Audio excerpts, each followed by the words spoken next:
Abba love and cookie stories. പതുക്കെ അടർത്തി വെക്കുക. നമുക്ക് നല്ല അടിപൊളി ഒരു ഇറാനി ചായ എങ്ങനെ ഉണ്ടാക്കുന്നത് നോക്കിയാലോ. അപ്പോൾ ഇറാനി ചായ ഉണ്ടാക്കുമ്പോൾ അതിൻ്റെ കൂടെ തീർച്ചയായിട്ടും എന്ത് വേണം? Bun Musca. അപ്പോൾ ഇറാനി ചായക്കുള്ള ഇൻഗ്രീഡിയൻസ് ആണ് കേട്ടോ. ഇത് പട്ടുണ്ട്, ഗ്രാമ്പുണ്ട്, ഏലക്കായ ഉണ്ട്, കുറച്ച് ക്യുമിൻ സീഡ്, നമ്മുടെ നല്ല ജീരകം, ഇനി റോസ് പെറ്റൽസും കൂടി ആവശ്യമുണ്ട് കേട്ടോ. അപ്പോൾ അതും കൂടി ഇട്ട് വെക്കുക. ഇനി നമുക്കിത് ഉണ്ടാക്കണ എങ്ങനെ നോക്കാം. ഓക്കെ, നമ്മുടെ ആ ഇൻഗ്രീഡിയൻസുകൾ മൊത്തം നന്നായിട്ടൊന്ന് വറുത്തെടുക്കുക. വറുത്തെടുത്തതിന് ശേഷം ഇതുപോലെ മിക്സിയിലിട്ടിട്ട് പൊടിച്ചെടുക്കുക. ഈ റോസ് പെറ്റൽസ് പൊടിക്കണില്ല കേട്ടോ. അപ്പോൾ അതും കൂടി ഇതിൻ്റെ കൂടെ ഇട്ടിട്ട് നന്നായിട്ട് മിക്സ് ആക്കി. 1 ലിറ്റർ പാലാണ് ഞാനിവിടെ ഉപയോഗിക്കുന്നത് കേട്ടോ. ഈ ഒരു ഇറാനി ചായക്ക് കൂടുതൽ പാൽ വേണം. അൺസാൾട്ടഡ് ബട്ടറാണ്. അതിൻ്റെ കൂടെ നമുക്ക് കണ്ടൻസ്ഡ് മിൽക്ക് കൂടി ആഡ് ചെയ്യാം. നമുക്ക് വാനില എസൻസ് ഒരു 1/2 ടീസ്പൂൺ അളവിൽ അതും കൂടി ചേർത്തിട്ട് നന്നായിട്ടൊന്ന് ബീറ്റ് ചെയ്തെടുക്കണം. ദം ചെയ്യാനായിട്ട് കുറച്ച് മൈദ ഒന്ന് വെച്ചിട്ട് ഈ ഒരു അടപ്പിൻ്റെ മുകളിൽ ഇതേപോലെ ആക്കി വെച്ചു കേട്ടോ. എന്നിട്ട് വെള്ളം ചൂടാകാനായിട്ട് വെച്ചിട്ടുണ്ട്. ആ വെള്ളത്തിലേക്ക് കുറച്ച് ഇൻഗ്രീഡിയൻസുകൾ ഇട്ട് കൊടുക്കണം. ചായപ്പൊടി ഇട്ട് കൊടുക്കുക. കുറച്ചധികം പൊടി ഇട്ട് കൊടുക്കണം കേട്ടോ. ആദ്യം പൊടിച്ച് വെച്ചിട്ടുള്ള മസാല ഉണ്ടല്ലോ, അതും ആ റോസ് പെറ്റൽസ് അതെല്ലാം കൂടിയിട്ട് ഇട്ട് കൊടുക്കുക.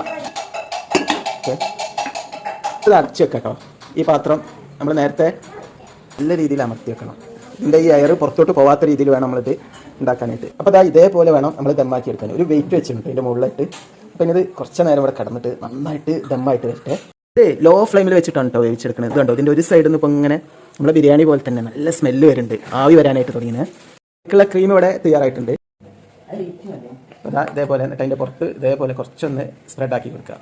അടിപൊളി നമ്മുടെ മസ്കാബണ് ഇവിടെ തയ്യാറാണ്. അവിടെ മിയക്കുട്ടിയുണ്ട്, ജയക്കുട്ടിയുണ്ട്. എല്ലാവരും കാണാൻ ആകാംക്ഷയോടെ കാത്തിക്കുക അല്ലേ മിയ? പാക്ക് പാല് വേറെ തന്നെ കേട്ടോ. ആ വെള്ളത്തിൻ്റെ കൂടെ അല്ല, ഇത് വേറെ തന്നെ തിളപ്പിച്ചെടുക്കണം. നന്നായിട്ട് തിളപ്പിച്ചെടുക്കുക. ഇതിൻ്റെ കൂടെ ഷുഗർ ആഡ് ചെയ്യണമെന്നുണ്ടെങ്കിൽ ആഡ് ചെയ്യുക. അതെല്ലാം സെപ്പറേറ്റ് ഇടണമെന്നുണ്ടെങ്കിൽ അങ്ങനെ ഇട്ട് കൊടുക്കുക. ഇത് നന്നായിട്ട് ഹാർഡായിട്ട് വരാൻ തുടങ്ങും കേട്ടോ. ഇതിൻ്റെ സ്മെല്ല് ഉണ്ടോ? ഈ ഒരു ഗ്ലാസ് വെച്ചിട്ട് ഇങ്ങനെ നല്ല സ്മെല്ലാണ് കേട്ടോ. ഷുഗർ ഇട്ട് കൊടുക്കുന്നുണ്ട് കേട്ടോ. നമ്മളിത് ഓപ്പൺ ആക്കാൻ പോവാണ്. ഇതേപോലെ ഒരു മുണ്ട് വെച്ചിട്ടാണ്, തോർത്ത് മുണ്ട് വെച്ചിട്ട് പതുക്കെ അടർത്തി എടുക്കുക. അപ്പോൾ അത് ആ പാല് തിളച്ച് വന്നിട്ടുണ്ട്. ആ തിളച്ച പാല് നമുക്ക് ഇതിലോട്ട് ഒഴിച്ചു കൊടുക്കുക. ഈ ഒരു നമ്മുടെ ഈ മിക്സിലോട്ട് വെച്ചിട്ട് നല്ല കളറിലായി വരുന്നുണ്ട്. ഈ ഒരു രീതിയിലാണ് നമ്മൾ ഇറാനി ചായ ഉണ്ടാക്കേണ്ടത്. പെർഫെക്റ്റ് ഇറാനി ചായ ഉണ്ടത്. നല്ല അടിപൊളിയായിട്ട് കിട്ടിയിട്ടുണ്ട് കേട്ടോ. ഇതുപോലെയുള്ള ഇറാനി ചായ ആരെങ്കിലും കഴിച്ചണോ? നല്ല ടേസ്റ്റാണ് കേട്ടോ. ഇത് കഴിക്കാൻ തന്നെ അല്ല, കുടിച്ചിട്ടുണ്ടോ? നല്ല ടേസ്റ്റാണ് കേട്ടോ. കൂടുതൽ ഷുഗറൊന്നും ആഡ് ചെയ്യരുത്.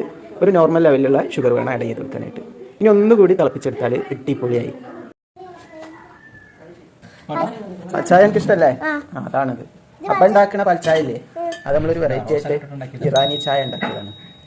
അപ്പൊ ഇതാണ് ബൺമസ്ക ഇറാനി ചായ. നല്ല സോഫ്റ്റ് ബണ്ണാണ് കേട്ടോ ഇതിനായിട്ട് കിട്ടിയത്.